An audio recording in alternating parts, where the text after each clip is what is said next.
नमस्कार दोस्तों। रीट के लिए साइंस की टेस्ट सीरीज चल रही थी जिसका अगला वीडियो है। देखिए आज की वीडियो का पहला प्रश्न, टेरिलीन एथिलीन ग्लाइकोल और किस अम्ल का संघनन बहुलक है। तो टेरिलीन का निर्माण एथिलीन ग्लाइकोल और टेरेफथेलिक अम्ल को मिलाकर बनाया जाता है। जब पुष्प में पुंकेसर अथवा स्त्री केसर में से कोई एक जननांग उपस्थित होता है तो इसे कहते हैं एक लिंगी पुष्प कहा जाता है। एक लिंगी पुष्प का उदाहरण नहीं है। कौन सा एक लिंगी पुष्प का उदाहरण नहीं है? मक्का एक लिंगी पुष्प है, तरबूज भी एक लिंगी है और ककड़ी भी एक लिंगी है। सरसों है वो द्विलिंगी पुष्प है। सरसों द्विलिंगी कह सकते हैं या उभयलिंगी पुष्प है। देखिए मक्का, पपीता, ककड़ी, तरबूज ये क्या है? एक लिंगी पुष्प के उदाहरण है। सांद्रित आयस्क को अकेले या अन्य पदार्थों के साथ मिश्रित कर वायु की नियंत्रित मात्रा की उपस्थिति में बिना द्रवित किए गर्म करने की क्रिया कहलाती है। तो इस क्रिया को भर्जन कहते हैं। भर्जन में क्या होता है? सांद्रित आयस्क को अकेले या अन्य पदार्थों के साथ मिश्रित करके वायु की नियंत्रित मात्रा की उपस्थिति में बिना द्रवित किए गर्म करते हैं। उस क्रिया को भर्जन कहा जाता है। निम्न में से कौन सा कार्य पश्च मस्तिष्क का नहीं है? कौन सा नहीं है? देखिए इसे अनुमस्तिष्क भी कहते हैं। बिल्कुल पश्च मस्तिष्क को अनुमस्तिष्क कहा जा सकता है। यह शरीर का संतुलन बनाए रखता है। अनुमस्तिष्क का कार्य होता है शरीर का संतुलन बनाए रखना। हमारा चलना, दौड़ना, भागना, उठना, बैठना आदि अनुमस्तिष्क के द्वारा ही नियंत्रित होता है। ये भी कथन यहाँ पर राइट है। यह दृष्टि एवं श्रवण शक्ति का केंद्र है। ये मध्य मस्तिष्क का कार्य होता है, पश्चिम मस्तिष्क का कार्य नहीं है। तो ऑप्शन द यहाँ पर करेक्ट हो जाएगा कि मध्य मस्तिष्क है वो दृष्टि और श्रवण शक्ति का केंद्र है।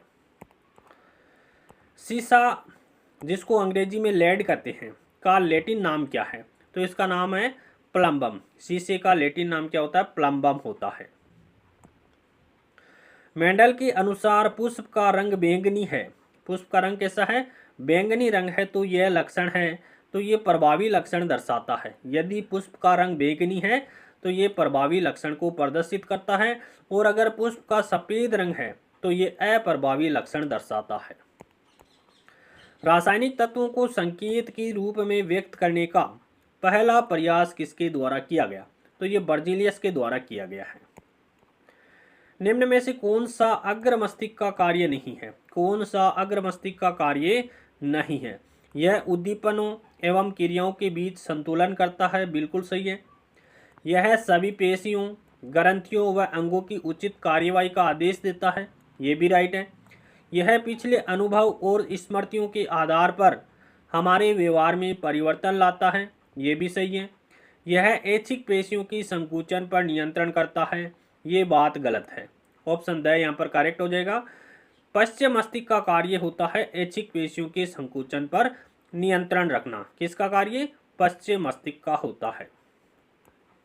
मलेरिया परजीवी है प्लाज्मोडियम। प्लाज्मोडियम जैसे एक कोशिकीय जीव। प्लाज्मोडियम कैसा जीव है? एक कोशिकीय जीव है। एक साथ अनेक संतति कोशिकाओं में विभाजित हो जाते हैं। इस क्रिया को क्या कहते हैं? बहुविखंडन या बहुखंडन कहा जाता है। अस्थि किस प्रकार का उत्तक है? तो ये संयोजी उत्तक है। रुधिर भी एक प्रकार का संयोजी उत्तक है, उसी प्रकार अस्थि भी क्या है? कनेक्टिव टिश्यू है।